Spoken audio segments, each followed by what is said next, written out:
Kaya po tandaan natin, habang may pagkakataon pa, kailangan namin magbahagi ng mabuting balita para kahit isa po sa inyo maligtas. Pero tandaan nyo, kayo po ang magdidesisyon. Ano po? Binibigyan po tayo ng Diyos. Binibigyan po tayo ng Diyos ng pagkakataon na pumili, ikaw po at ako. Kapag pinili mo na maniwala, manampalataya kay Jesucristo, matatanggap mo yung regalo na buhay sa langit. Yan po yung katotohanan. Kaya po tandaan natin, ang pag-ibig ng Diyos para sa lahat, ni isa, ayaw ng Panginoon na mapunta sa impyerno, kaya po namatay na po siya para sakupin ikaw at ako. Jesus Christ is the Redeemer of our soul.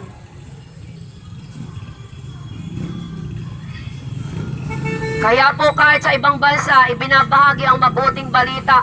Ano ba yung mabuting balita? Yung good news. Ang good news, si Jesucristo, isinugo sa lupa, ipinagbuntis ni Maria, ipinanganak ni Maria. Siya po ay naging tao, normal na tao. Siya po ay Diyos na galing sa langit. Subalit kinailangan niyang bumaba sa lupa, nagkatawang tao para sa iyo. Ikaw po at ako ang iniisip because He loved you so much, He died for you. He loved us so much. Mahal na mahal ka po ng Diyos. Tingnan niyo po si Eva at si Adan nagkasala, pero binigyan sila ng pagkakataon. Kinahabagan sila ng Diyos at binihisan. God mercy. At sa ating henerasyon ngayon, yung loving compassion of God. Gusto niyo po bang maranasan yung compassion and love of God? Ang loving compassion of God, ikaw at ako, gusto niya pong iligtas. Yung regalo po na buhay, gusto po niya na maranasan natin. Subalit kahit kami nangangaral ng mabuting balita, kayo po ang magdidesisyon. If, may kung ikaw at ako maniniwala, mananampalataya na si Jesus ay Diyos na matay sa cross, na buhay after 3 days, yung regalo niya ibibigay sa iyo. Hindi po tayo ginawang robot ng Diyos. Binigyan tayo magdesisyon. Kaya sa panahon natin ngayon, may regalo si Jesus, pero kayo po ang magdidesisyon. Kaya po kami nagbabahagi lamang. It's up to you. Kung gusto mo, natanggapin siya at mapasama ka sa rapture, sa langit, ikaw po ang magdidesisyon. Pero kung ayaw mo po na manampalataya na si Jesus ay Diyos, yung condemnation nasa tao. Yung mga taong mananampalataya kay Kristo, wala na pong kondemnasyon. Hindi na po sila itatapon sa dagat-dagatang apoy. Subalit kapag ang isang tao ay talaga pong matigas ang ulo, ayaw talagang maniwala, basta, si Jesus ay hindi Diyos, tao lang, kaawa-awa po yun. Lahat ng kasalanan natin patatawarin tayo. Pero yung hindi mo paniniwala na si Jesus ay Diyos, yun po ang maghahatid sa atin sa kapahamakan, sa second death, sa pahayag po yun, itatapon sa kumukulong asopre. Kaya po kami nangangaral ng balance. Ang Diyos ay pag-ibig, pero ang Diyos ay hindi konsentidor sa kasalanan natin because God is holy. Kaya maliban na tayo ay magsisi ng ating kasalanan, paano mo matatanggap yung regalo na buhay na walang hanggan? Paano po? Kaya hindi po pwedeng maghiwalay yung pananampalataya. At yung pananampalataya mo sasamahan ng gawa. Ihingi tayo ng tawad sa Diyos para ikaw at ako magkaroon ng peace with God. There is no peace in this world. Kaya nga po war, digmaan, kagulo, patayan. Lahat na po, nasa mundo ang kasamaan. So binibigyan po tayo ng pagkakataon na maligtas pa. Ano po? So kayo po ang magdidesisyon nun.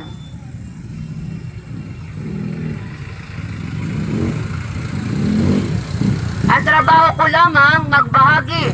Sabi doon, kung walang magbabahagi o walang mangangaral ng salita ng Diyos, paano makakarinig ang tao? Kung wala namang isinugo ang Diyos para mangaral ng repentance, paano po? Kaya po kami nagbabahagi na kailangan natin na magsisi dahil ang Diyos ay babalik. Prepare! Maganda po tayo. Spiritually po, physically, emotionally. Maganda po tayo. Hindi po madamot ang Diyos. Ibinibigay po sa atin ang kaligtasan. Kaya lamang po, kayo po ang magdidesisyon. Ano po? Kayo po ang magdidesisyon. Para bang binibigyan kayo ng cake, masarap na cake na ibinibigay sa inyo. Pero dahil kayo may lechon, ayaw niyong bitawan yung lechon, kaysa sa cake, ay yung palang cake na ino-offer sa iyo ay mas mahalaga kaysa sa lechon. Ganon po ang sitwasyon sa panahon natin. Ino-offeran tayo ng Diyos ng napakagandang regalo. Pero ayaw natin pansinin, nabibingi tayo sa salita ng Diyos. Kapag nagbibigay kami ng mga Bible, ayaw nyo. Yung mga babasahin tungkol kay Jesus, ayaw nyo, tumatakbo kayo. Kanino ba galing ang ating hininga? Kay Jesus. So kung wala si Jesus sa ating buhay, wala po tayo. Galing po kay Lord lahat ng mga yan. Hininga mo, buhay mo. Kaya lamang po may problema. Alam niyo ang problema sa mundo? Dito itinapon si Satanas. Sabi sa John 10:10, itinapon sa lupa si Satanas at ang trabaho ni Satanas dito sa lupa ay ano? Pumatay, magnakaw at magwasak. Tingnan niyo po ang nangyayari sa mundo. Ang daming namamatay. Sa palagay niyo, natutuwa ang Panginoon na nasasabugan ng missiles yung mga Pilipino. Kahit ikit taga-Iran pa, taga-Saudi, mahal ka ng Diyos. Hindi na namimili ang Diyos ng lahi. Kasi namatay na siya sa atin. Matutuwa ba tayo may namamatay sa Iran, sa Israel? Hindi. Because Jesus Christ offered His life for you and me. At ayaw ng Diyos na mamatay ang tao. Pero dahil sa ating kasalanan, kaya po tayo namamatay.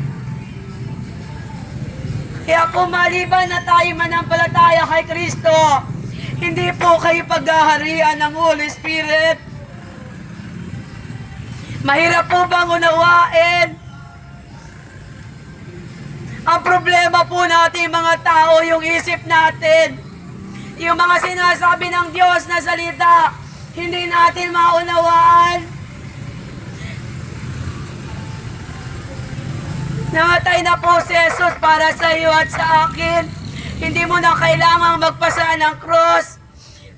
Ang gagawin lang natin ay manampalataya, magsisi para matanggap mo yung buhay. Pero ang mga tao ngayon, mga manhid na, parang walang Diyos. Pero kayo po ang magdidesisyon. Inuupiran lang po namin kayo ng regalo ng Diyos na buhay na walang hanggan. Kung tanggapin nyo si Jesus, maniwala kayo, manampalataya na si Jesus ay Diyos, salamat. Pero kung ayaw nyo, wala po kaming magagawa. Kayo po ang magdidesisyon kung gusto mo na mapunta sa langit at impyerno. Binibigyan po tayo ng pagkakataon. Now is the day of your salvation. Do not harden your heart katulad ng ginawa ng mga Israelita. Napakabuti po ng Diyos. Sobrang pag-ibig ng Diyos sa mga tao. Pero hanggang sa panahon natin ngayon, matitigas ang ulo natin. Mas nakikinig pa kayo kay Satanas kaysa sa Diyos na nagbigay ng hininga sa atin. Mas pinipili niyo pang mabuhay sa kadiliman kaysa kay Jesus na dadalhin tayo sa liwanag at kaligtasan.